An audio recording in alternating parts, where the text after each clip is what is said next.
Assalamualaikum students, we are talking about the topic of liquidation, dissolution. We are discussing solved papers for Board of Intermediate Education and this is year 2019 topic of partnership liquidation. You are watching Commerce lecture online. This is the question Siddiqui brothers. ये है उनकी balance sheet दिसंबर 31, 2018 को. Cash 10,000, other assets की value 5,50,000, accounts payable 60,000, capital Arif 1 lakh, capital Basit 2 lakh, capital Qasim 2 lakh. All the partners decided to liquidate their business by selling other assets at rupees 1 lakh. 5,50,000 के assets हैं, liquidation के वक्त पे वो सिर्फ और सिर्फ 1 लाख के बिके हैं. 4,50,000 का इन पार्टनर ने लॉस सफ़र किया है eight the time of liquidation.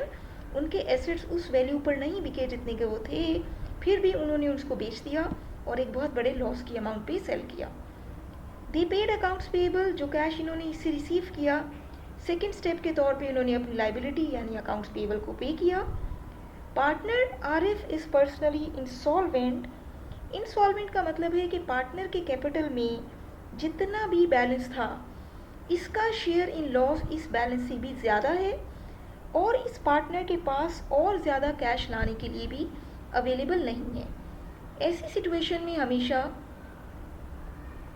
जो बाकी दो पार्टनर्स होंगे जो इंसॉल्वेंट नहीं हैं वो इसके कैपिटल की डेफिशिएंसी को पूरा करेंगे, अपने कैपिटल में से शेयर डाल के इसका लॉस का शेयर पूरा करेंगे.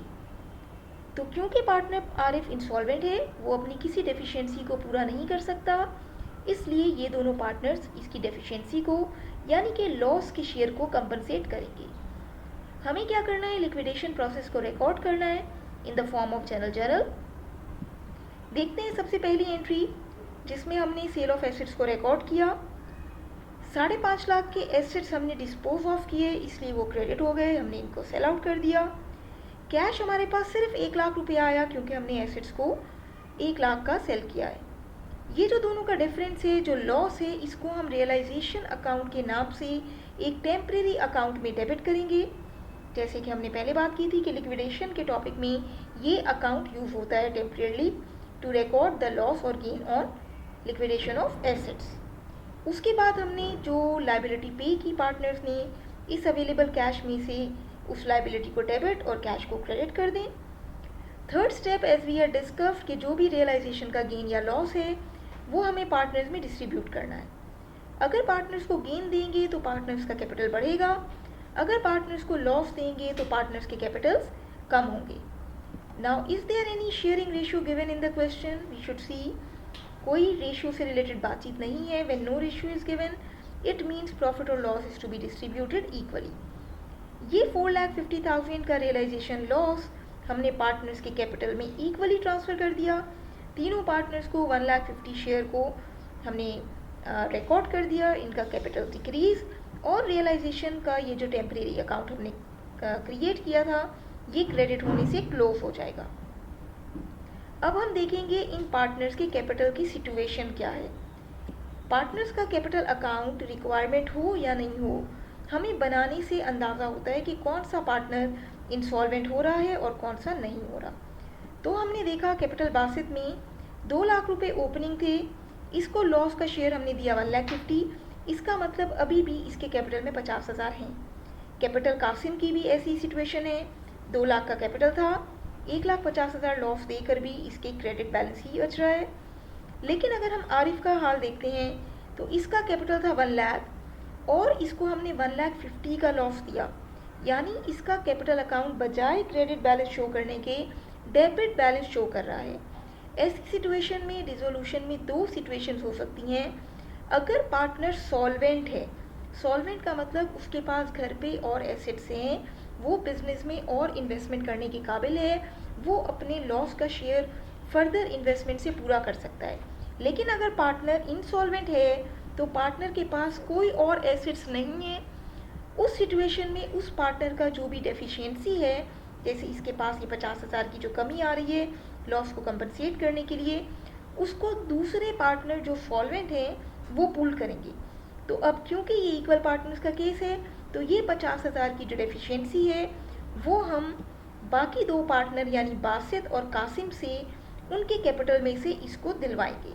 यानी बासित और कासिम का कैपिटल डेबिट 25 से और आरिफ का कैपिटल क्रेडिट 50,000 से।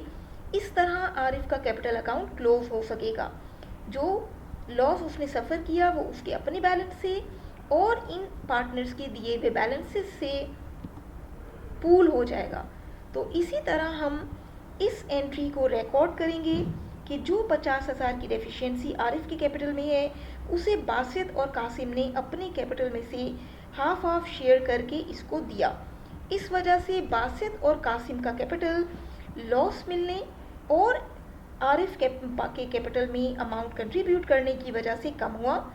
अब हमने देखा कि इनके कैपिटल में कितने एंडिंग बैलेंसेस हैं। तो बासित के पास सिर्फ 25,000 की इन्वेस्टमेंट बच रही है और कासिम के पास भी 25,000 की इन्वेस्टमेंट बच रही है। कैश की अगर हम सिचुएशन देखें, कैश का ओपनिंग बैलेंस जो हमें क्वेश्चन में गिवन था वो था 10,000। फिर हमने जर्नल एंट्री में देखा कि 1 लाख कैश आ गया, 60,000 कैश पे हो गया। इन सब ट्रीटमेंट्स के बाद कैश का जो अवेलेबल बैलेंस अब है हमारे पास वो है 50,000 रुपये। 1,10,000 टोटल आया, 60 का अकाउंट पेबल पे हो गया और रिमेनिंग अमाउंट हमारे पास बच रही है 50,000 रुपये। और अगर हम इन पार्टनर्स के बैलेंसेस देखें तो ये भी 25 और 25 ही बच रहे हैं, जिसे अब हमें अपनी आखिरी एंट्री यानी कि कैपिटल्स की पेमेंट वाली एंट्री में दोनों पार्टनर्स को पे करना है। तो in the end we will record this entry of payment of capitals to partners. Narration में मिस्टेक है, narration is to record payment of capitals to partners at the time of liquidation. Payment of cash to partners, copy paste से वही नरेशन आ गई थी। Okay, so that's all. ये हमने लास्ट एंट्री बनाई जिसमें हमने पार्टनर्स के कैपिटल्स को उन्हें पे बैक कर दिया। तो रिक्वायरमेंट हमारे पास क्वेश्चन में सिर्फ यही थी कि हमने प्रोसीजर रिकॉर्ड करना है लिक्विडेशन का, यानी कि मेनली हमें जर्नल एंट्रीज रिक्वायर्ड थी। लेकिन एंट्री नंबर 4 और एंट्री नंबर 5 बनाने से पहले हमें लेजर अकाउंट बनाने पड़ेंगे। हमें देखना पड़ेगा कि अगर आरिफ इंसॉल्वेंट है तो कितनी अमाउंट से इंसॉल्वेंट है, और फिर हमें देखना पड़ेगा कि जो दो पार्टनर्स इंसॉल्वेंट नहीं हैं वो किस किस अमाउंट को दे रहे हैं इंसॉल्वेंट पार्टनर के लिए।